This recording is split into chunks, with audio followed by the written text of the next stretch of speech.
Bonjour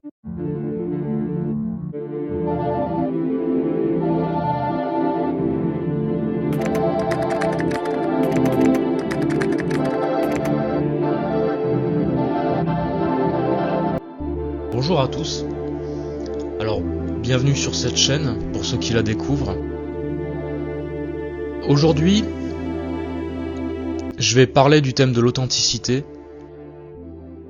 C'est un sujet qui, comme beaucoup de sujets aujourd'hui, il y a beaucoup de confusion autour de cette notion d'authenticité, beaucoup d'illusions, beaucoup de fantasmes, de complaisance. Il y a beaucoup de choses à dire. Alors, pour faire une petite précision aussi,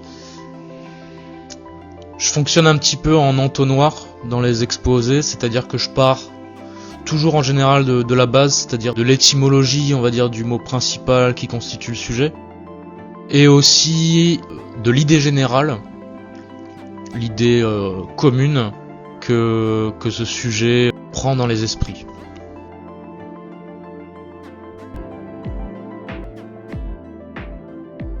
Donc, dans la première partie, on va parler de l'étymologie du mot authentique, donc au sens strict, et de manière purement logique, voir si c'est un état qui est potentiellement atteignable. Dans la seconde partie, on va parler de l'individu au sein de sa civilisation, donc civilisation comprenant son lot de lois et de dogmes, et on verra si cet individu, donc dans ce cadre-là, peut prétendre à une forme d'authenticité. Et enfin, dans la dernière partie, on va voir comment la sincérité est un moyen, et le moyen sans doute par excellence, qui puisse permettre d'atteindre une forme d'authenticité.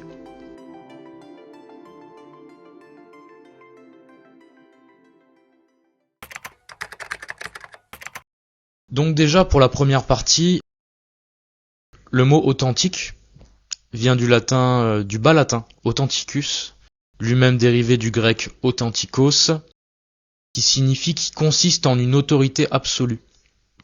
C'est un dérivé lui-même de autentes, qui signifie qui agit de sa propre autorité.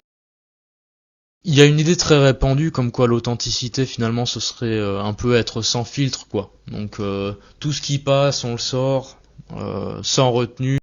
J'imagine que nombre d'entre vous pensent pas du tout ça de l'authenticité, mais c'est important quand même de faire le point là-dessus et de le déconstruire. Parce que être sans filtre, ça reviendrait à être sans aucune maîtrise de soi en fait. Ça voudrait dire ne jamais s'adapter aux conditions extérieures, ne jamais s'adapter aux personnes et aux situations, et en fait ne pas s'adapter à rien du tout et ne réagir qu'à des dispositions intérieures, en fait c'est faire preuve d'une ignorance absolue sur soi-même comme sur autrui. Parce que dès lors qu'on a une certaine connaissance, forcément on utilise cette connaissance pour agir, tout simplement. Donc ceux qu'on dit sans filtre ne sont ni plus ni moins que impulsifs dans une certaine mesure, et ne peuvent être sans filtre que de manière toute relative.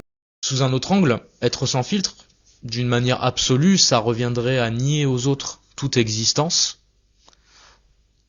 dans le sens où la personne sans filtre va agir, ou plutôt réagir instantanément selon ses propres dispositions, quelle qu'en soit la portée et les conséquences qui en découlent pour ceux qui sont autour.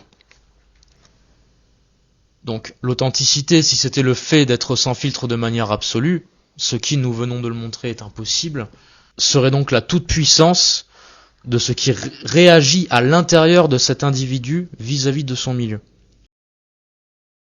Donc, je le répète, l'étymologie du mot authentique, autentes, qui agit de sa propre autorité, en fait, même l'individu qui a cette tendance à être très impulsif dans sa manière d'être, à exprimer ses émotions de manière directe, très vive, instantanée, il ne fait que réagir à des stimuli extérieurs.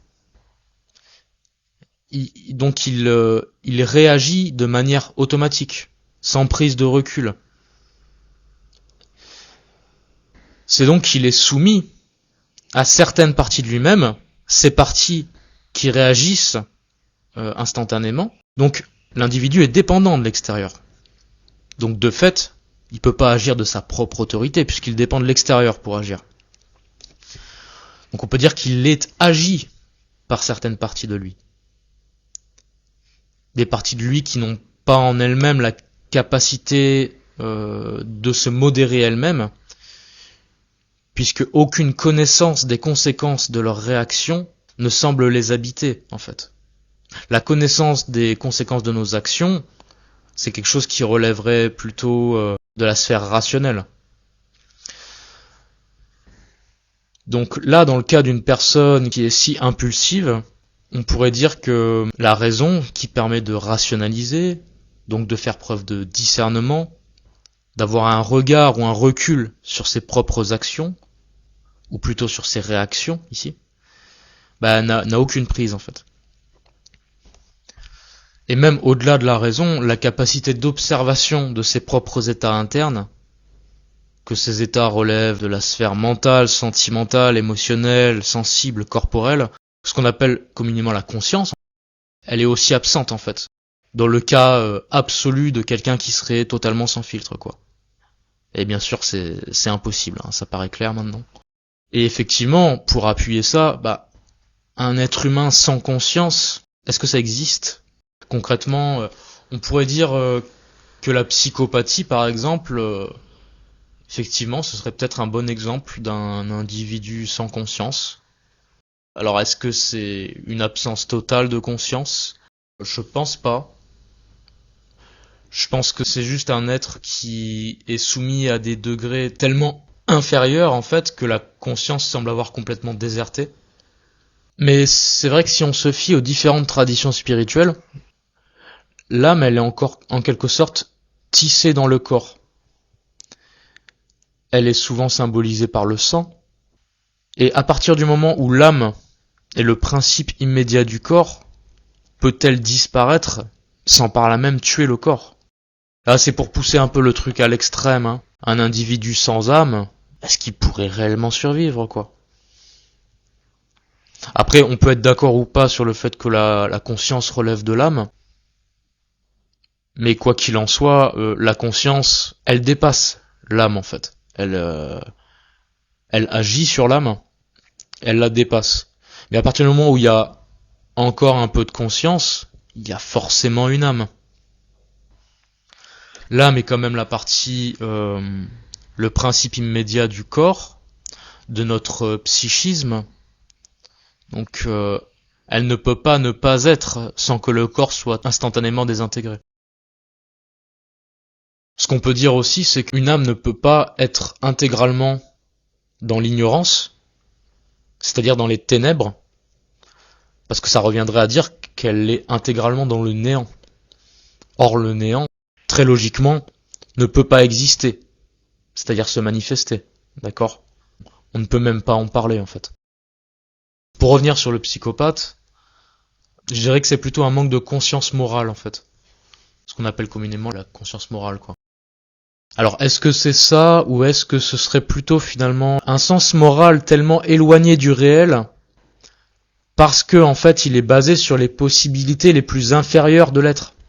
Ce serait plutôt, à mon sens, une réduction extrême du réel à ses degrés les plus grossiers de manifestation, ou les degrés infernaux les plus subtils aussi en même temps. Ça nécessiterait un sujet à part entière. Dans les termes psychologiques, on pourrait appeler ça du coup une perversion de la morale, une morale dénaturée. D'ailleurs, par rapport à ce mot dénaturé, je l'emploie là, mais en lui-même, il est assez inadéquat en fait, ou contradictoire, parce que la nature pris dans son sens global, au sens de... la nature, c'est pas seulement ce qui est manifesté, d'accord ? C'est justement, ça comprend aussi l'essence des choses. Donc en fait, on ne peut pas dénaturer par quelque chose, par un prisme humain, c'est-à-dire une perversion de la morale par exemple. Ça n'a pas de prise sur le réel dans son essence. Ça n'a de prise que sur sa manifestation. Donc c'est que dans le sens de la nature manifestée qu'on peut parler de dénaturer quelque chose. Je vous renvoie aussi à la vidéo sur le beau où j'ai décrit rapidement l'ego comme prisme qui permet de tordre le réel en quelque sorte. Qui permet de tordre notre perception du réel. La filtrer tout simplement parce que le réel, dans son essence, est inintelligible. Parce que le réel, il ne peut pas être affecté par ce qui découle de lui. Donc l'ego, lorsqu'il déforme un tant soit peu le réel, ne peut être considéré comme authentique, étant donné qu'il n'est pas intégralement aligné au réel dans sa réalité essentielle. Cela dit, selon la définition qui fait de l'authenticité ce qui agit de sa propre autorité, on pourrait dire, suivant ce qui a été dit plus tôt dans la vidéo, qu'il y a authenticité lorsque l'individu s'est totalement défait du monde extérieur, ou plutôt de ses réactions individuelles, réactions qui sont forcément réactions à l'extérieur, hein. Et donc c'est quand il s'est totalement défait du monde extérieur qu'il agit véritablement. Mais s'il ne réagit plus au monde extérieur, sur quoi il se base pour agir ? Du coup, seul celui dont les actions découlent directement, sans filtre pour le coup, de sa partie divine, qui siège dans l'être suprême, absolu, omniscient, donc qui connaît toute chose et peut agir en fonction, omnipotent, donc tout puissant, c'est-à-dire qui n'est soumis à rien, contrairement à nos réactions humaines. Donc seul cet individu-là, qui siégerait à cet endroit-là, à ce lieu-là, est véritablement authentique au sens strict de ce mot. Il agit indépendamment des circonstances extérieures, en siégeant dans ce qui seul est, dans ce qui seul est indépendant, inconditionné, c'est-à-dire c'est le moteur immobile d'Aristote, hein, Dieu, tout simplement. Mais est-ce qu'un individu arrivé à un tel stade a un quelconque intérêt à rester dans le monde manifesté ? Est-ce seulement possible en fait de garder un corps de chair finalement lorsque intérieurement on siège à cet endroit-là ? Je sais pas. Je laisse ouvert la question. Ouais. Je vais passer à la deuxième partie qui concerne donc l'individu au sein de la société. L'individu, pour s'intégrer au sein de cette société, doit en respecter les lois, les règles, les codes, les mœurs, la morale, etc. Ce qui fait qu'il adapte nécessairement son comportement, donc par conformisme, par obligation ou par adhésion à ce que demandent ces règles de vie sociale. Donc il y a plusieurs cas, je vais vous présenter 3 stades, alors qui sont pas radicalement séparés, hein, c'est de la catégorisation, donc c'est jamais absolu, c'est que ça nous aide à distinguer un petit peu certaines choses. Et voilà, je pense que c'est important. Et un individu en fait peut être touché par ces différents stades hein, dans son être. En premier lieu, l'individu, tout comme l'enfant, adopte les comportements adéquats par rattachement au groupe, donc par mimétisme, pour ne pas être exclu du groupe. Il peut le faire aussi car il ne connaît pas suffisamment sa personnalité, d'où le besoin d'identification au groupe et aux valeurs prônées par ce groupe, voire même les modèles humains qu'il met en avant, hein, toutes sortes d'idoles. Après modèle et idole c'est différent, hein, mais on va dire que l'idole c'est un peu la perversion du modèle. Du coup voilà, comme l'enfant en fait, c'est par l'identification qu'on se construit sa personnalité. La personnalité plus profonde, elle n'est pas encore révélée à la conscience. Parfois la personnalité peut aussi vouloir prendre le contre-pied de ce à quoi on lui propose de s'identifier. Elle va donc chercher l'inverse. Et la connaissance de soi d'ailleurs passe beaucoup par l'accentuation de l'altérité. Ce qui rejoint le symbolisme de Mercure, planète utilisée en astrologie, c'est Hermès dans la tradition grecque, qui symbolise entre autres la première division de l'un au deux. et qui, à un niveau psychique, symbolise l'accentuation de la dualité et des contraires, et donc par extension la communication, donc la relation à l'extérieur. Donc le conformisme, tout comme la rébellion, sont toutes deux des voies à la fois d'apprentissage sur soi et sur le monde, et leur apparente antinomie correspondent en réalité à un même état, mais sur des polarités inverses. À ce stade, en ce qui concerne sa relation aux autres et au cadre dans lequel il vit, l'individualité propre est refoulée pour adopter, alors refoulée pas forcément, mais ça ce serait un point de vue plutôt psychanalytique, mais on peut le voir aussi juste qu'elle est encore voilée, qu'elle n'est pas encore dévoilée. Donc l'individualité propre, la personnalité profonde, est refoulée donc pour adopter des comportements et des valeurs préfabriquées, fournis par la loi générale de la société auquel cet individu appartient, et il ne diffère pas ou très peu de l'homme idéal promu par les dogmes auxquels il est soumis. D'accord ? Mais l'homme idéal, au sens que cet idéal est très superficiel finalement, parce qu'il s'attache forcément, les dogmes se situent sur un plan très extérieur. Mais en même temps, c'est le stade du processus d'incarnation, tout simplement, de manifestation, de déploiement dans le monde dense.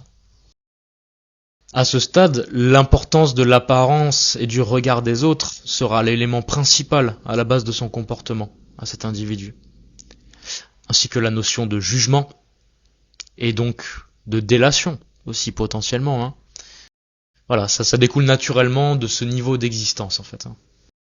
Donc ici, si on considère l'authenticité non plus comme agir de sa propre autorité au sens absolu et rigoureux du terme, mais comme une sorte de transparence de l'intérieur de l'être à l'extérieur, on en est particulièrement éloigné. Car on cherche à se trouver à l'extérieur, voire même à incorporer l'extérieur à l'intérieur de soi. Ensuite, au stade 2, on a le cas de celui qui, en plus du mimétisme de départ, du stade 1, et d'un besoin d'avoir sa place dans le groupe, a aussi adhéré aux valeurs prônées par son environnement social. Ça veut dire qu'il trouve dans ces valeurs une notion de bien. Il y a donc en fait en plus des automatismes animaux et biologiques de mimétisme et de rattachement au groupe, quelque chose dans son individualité propre qui résonne au contact de ces valeurs et de cette morale.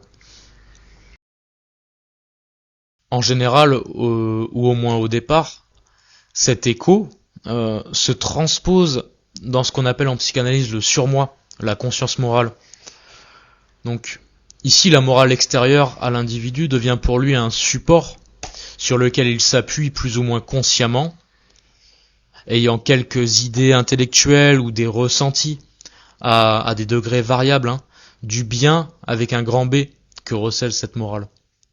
Donc il commence à se l'approprier dans une certaine mesure et commence à aimer ce qu'on appelle la vertu.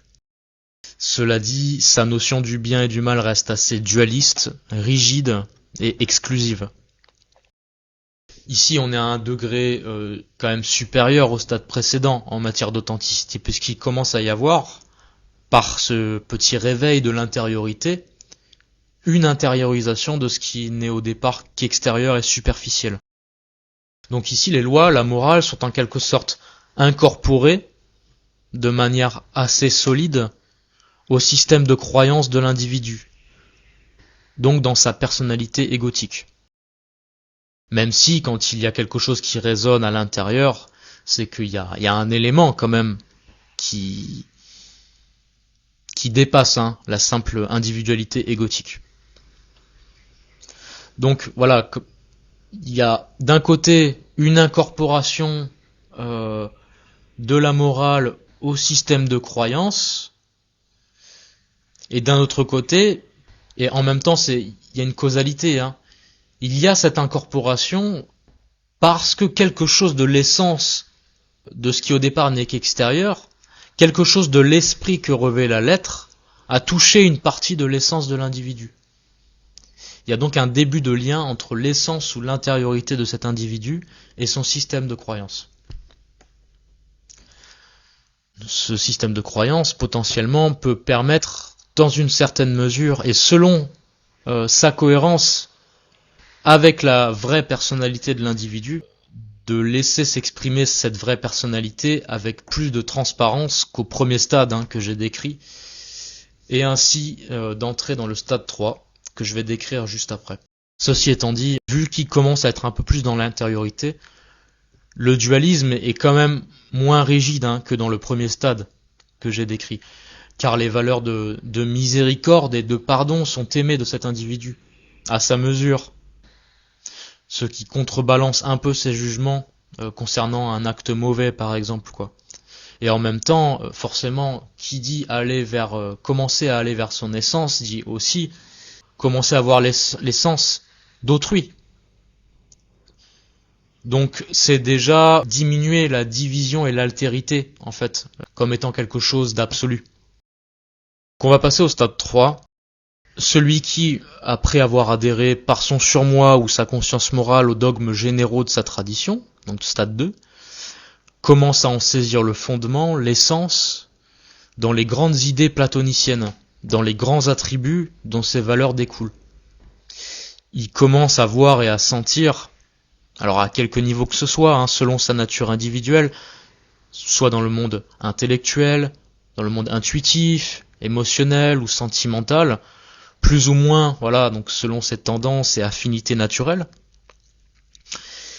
Donc il commence à voir que les dogmes et les formes que prend sa civilisation trouvent leur correspondance dans des principes supérieurs, qu'elles sont sur Terre une image du monde céleste, qu'elles sont dans leur cohérence organique un reflet de l'harmonie et de l'unicité divine.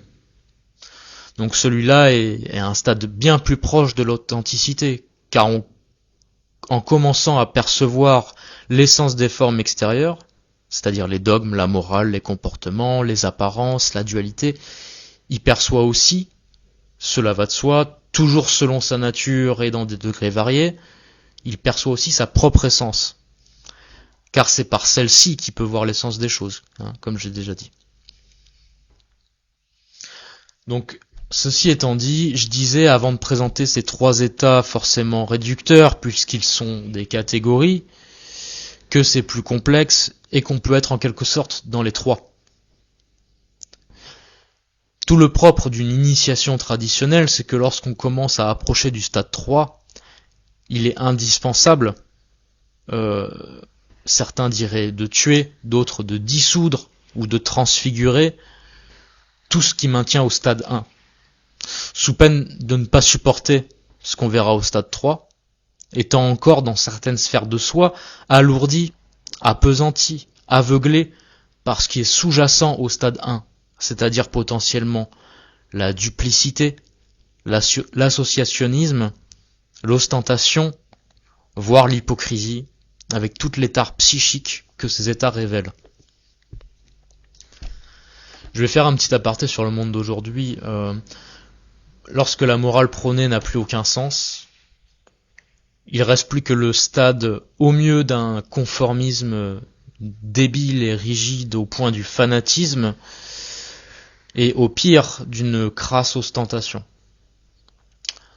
Je dirais même qu'on a atteint un tel stade en fait qu'il y a à peine un effort pour maintenir même une certaine apparence, ou plutôt que même que la médiocrité et la débilité ont atteint un tel degré et que l'apparence n'est maintenue que très partiellement. Alors suite à tout cela, qu'est-ce qu'on peut dire de plus au sujet de l'authenticité ? Est-ce que c'est qu'un concept parfait que n'atteignent que les prophètes ou les saints ? Alors au sens strict du mot, on l'a vu dans la première partie, oui. En revanche, si on se penche sur la notion d'authenticité en étant moins rigoureux sur son étymologie et en parlant de degrés, on peut dire qu'il y a une forme d'authenticité possible, qui est la sincérité. La sincérité, c'est en quelque sorte la transparence des comportements, des attitudes avec les intentions réelles de l'individu. Même inconsciemment, c'est d'ailleurs inconsciemment le plus souvent, que l'individu est insincère. Il agit en fonction de ce qu'il croit de lui, de l'image qu'il se fait de lui-même, de l'image qu'il se fait du monde, du réel, image dans laquelle il se noie très souvent. Et on retrouve ici le mythe de Narcisse, mythe de conscience de soi très profond. Il n'y a pas juste la lecture psychanalytique et pathologique du mythe de Narcisse. Ça va bien plus loin que ça et ça nécessiterait un sujet à part entière.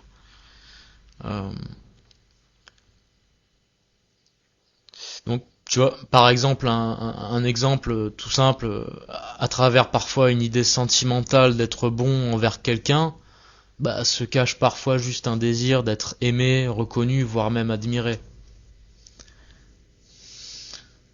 Dans ce que j'ai dit dans la deuxième partie, en parlant des 3 stades, on a vu qu'il y a des individus qui agissent par conformisme, par ignorance.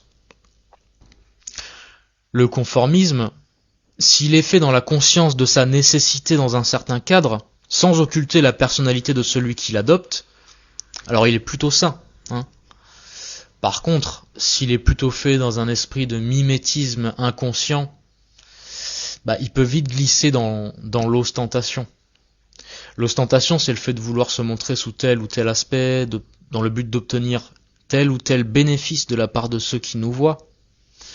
Bénéfices qui peuvent être matériels, certes, mais qui sont bien plus souvent d'ordre psychique.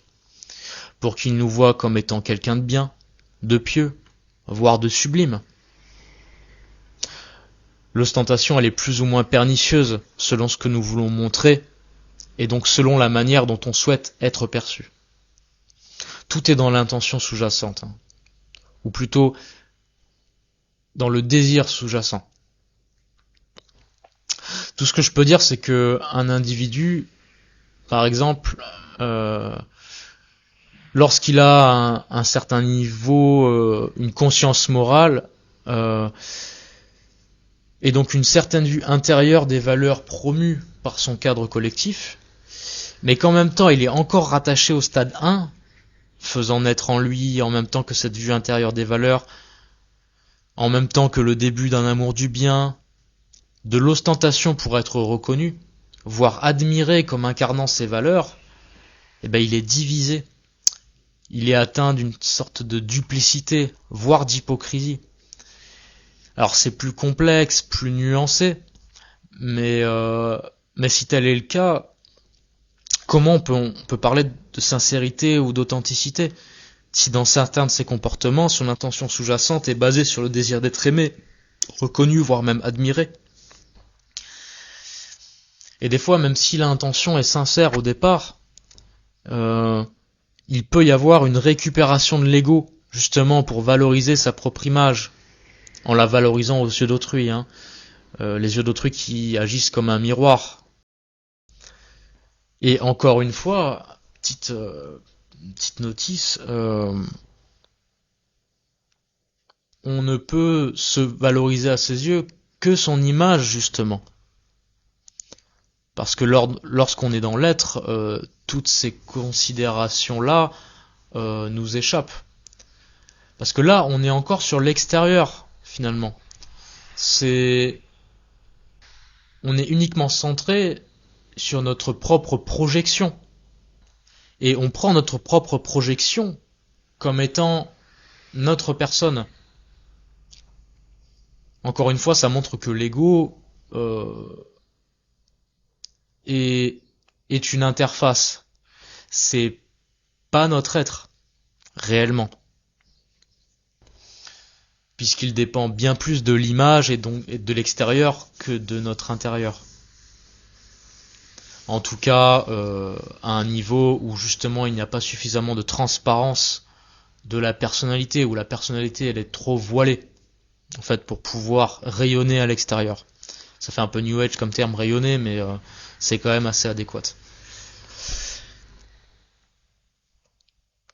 Donc ce qu'on peut dire à partir de tout ça, c'est que pour qu'un individu puisse se considérer comme un tant soit peu authentique déjà, et pour qu'il puisse aussi réellement s'élever du dogme au réel, il est indispensable que les différents niveaux de son individualité s'élèvent suffisamment au même rythme. C'est-à-dire si certaines parties de lui sont au stade 3, que les autres parties sont au moins au stade 2, soit au moins au stade 2, et pas au stade 1, parce que dès que la division interne est trop grande, bah ça devient hyper difficile en fait de se réunifier intérieurement. Surtout c'est difficile du coup d'être sincère dans ses intentions. C'est difficile d'être transparent donc vis-à-vis de nous-mêmes et des autres dans nos comportements. Alors je parle pas ici des vrais hypocrites qui sont dans du mimétisme pur, et là uniquement par calcul, par ostentation, pas par conformisme ignorant. Eux, c'est ceux qu'on désigne habituellement en psychologie comme étant des pervers narcissiques. Mais justement, la perversion et le narcissisme, est-ce qu'elles sont exclusives qu'à ce genre d'individus ? Comme on l'a vu, l'ostentation, elle implique la valorisation par autrui de sa propre image. Et ça, c'est la définition même du narcissisme. Au moins au niveau du mythe. Et en ce qui concerne la perversion, un individu dont certaines parties de lui ont atteint le stade 3, mais qui est encore rattaché par d'autres parties de lui-même au stade 1, de par sa potentielle duplicité plus ou moins consciente, il pervertit nécessairement, dans une certaine mesure, ce qu'il voit au stade 3, par la duplicité de son intention, ou par la récupération égotique d'une intention de départ qui peut être sincère. Donc la sincérité, elle est à chercher dans un premier temps, lorsqu'on souhaite être authentique.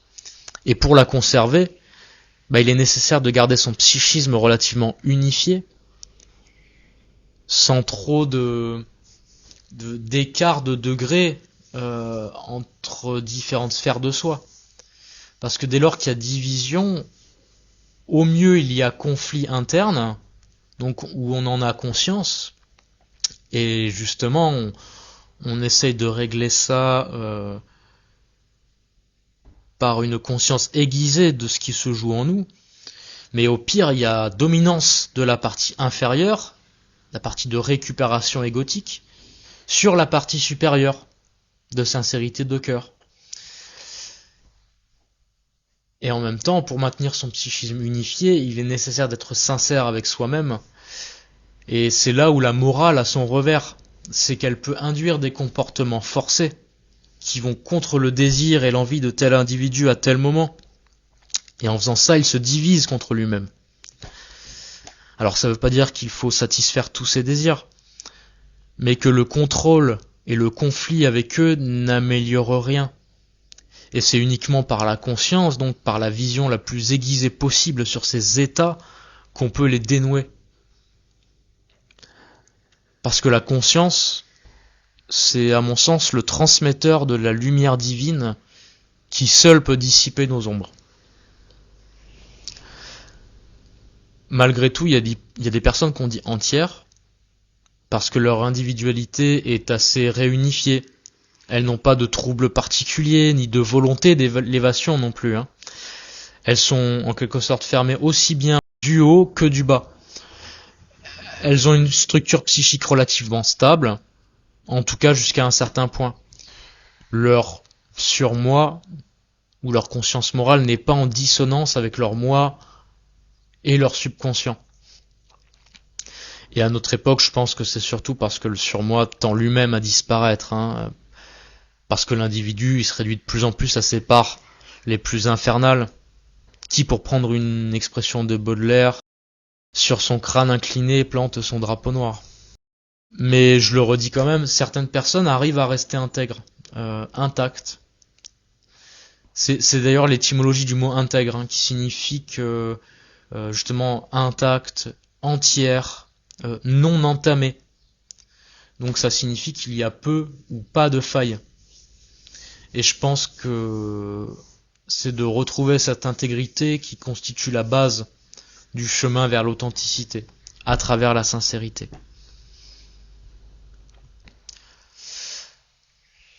Après avoir dit tout cela et en se référant à ce que j'ai dit au départ, il y a authenticité dès que l'on se conforme à sa nature, donc à la nature avec un grand N, qui est accessible par notre nature individuelle véritable, au-delà de notre ego. Et se conformer à sa nature, c'est un chemin qui, bien loin d'être acquis, exige avant tout la sincérité et la conscience de soi. Voilà pour le sujet du jour. J'espère avoir été clair. C'est jamais évident pour moi de parler comme ça tout seul. Je suis bien plus à l'aise en dialogue avec d'autres personnes. Et c'est un sujet qui me tenait à cœur parce que il y a beaucoup de confusion à ce sujet et ayant moi-même dans ma vie pas mal scruté mon intériorité, mon ego de long en large et perçu un petit peu toutes les choses qui peuvent paraître terribles en fait lorsqu'on a une grande idée du bien, de grands idéaux, de l'homme de bien en fait. C'est pas évident de voir ça et on ne peut partir que de ce qu'on est pour avancer. On peut pas partir de ses idéaux. Ça marche pas, ça. J'en suis intimement convaincu. Enfin bref. Voilà, écoutez, n'hésitez pas à mettre un j'aime, à vous abonner si ce contenu vous paraît pertinent, à commenter si vous avez certaines réflexions en plus à apporter sur ce sujet. Moi ça m'intéresse beaucoup d'avoir d'autres regards, d'autres prismes. Je vous remercie et puis je vous dis à bientôt pour le prochain sujet. Sachant que avant le prochain sujet, je diffuserai une conférence sur l'astrologie humaniste que va donner Audrey Chevalier à Sarlat, à l'association de l'appel aux idées, donc association à laquelle j'adhère. D'ici là, prenez soin de vous et à bientôt.